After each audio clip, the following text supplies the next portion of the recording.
রাইয়ের শ্রাদ্ধের দিনই এবার রাই জীবিত হয়ে ছদ্মবেশ ধারণ করে ফিরে এলো। হ্যাঁ বন্ধুরা, ভিডিওতে লাইক দিয়ে দেখতে থাকুন। অনির্বাণ যখন রাইয়ের শ্রাদ্ধের দিন রাইয়ের জন্য অঝরে কাঁদতে থাকে আর বলতে থাকে যে রাই, আমি কোনো মতেই মানতে পারছি না যে তুমি মৃত, তুমি আমাদের সকলকে ছেড়ে চলে গেছো, তুমি আমাদের মাঝে নেই।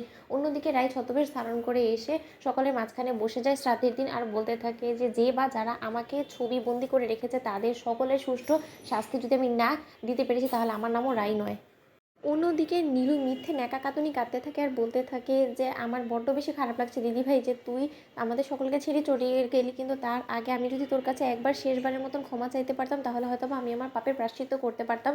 কারণ আমি তোর সাথে কম অন্যায় অবিচার তো করিনি, কিন্তু তা সত্ত্বেও তুই বারবার করে আমাকে ক্ষমা করে গিয়েছিস, বড় দিদি হিসেবে আমাকে আগলে রেখেছিস।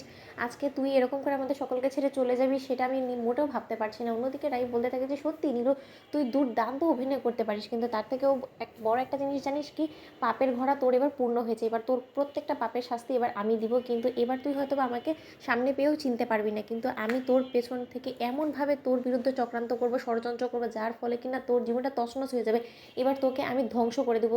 যত পর্যন্ত না আমি তোর মতো অসুরকে বিনাশ করতে পারছি তত পর্যন্ত আমি কোনো মতেই সকলের সামনে জীবিত হয়ে ফিরবো না। সকলকে আমি বলবো না যে আমি এখনো পর্যন্ত জীবিত আছি। আর তার থেকেও বড় কথা যে আমার মায়ের আজকে চোখের জল পড়ছে শুধুমাত্র তার মেয়ের মিথ্যে মৃত্যুর খবর সে শুনেছি বিধায়ী, কিন্তু আজকে এই চোখের জলগুলো শুধুমাত্র তোর কারণে পড়ছে আর এটা আমি কোনো মতেই মেনে নিতে পারছি না। কিন্তু তা সত্ত্বেও আমি পরিস্থিতির শিকার হয়ে একটা মৃত মানুষ হয়ে রয়ে গিয়েছি সকলের সামনে, আমি থেকেও না থাকার মতন। কিন্তু এটা বেশি দিন চলবে না, আমি খুব শীঘ্রই তোর মুখোশ টেনে ছিঁড়ে ফেলে দিব আর তোর এমন শাস্তির ব্যবস্থা করবো যেটা তুই হয়তো বা কোনোদিনও নিজের স্বপ্নেও কল্পনা করতে পারিস নীলু।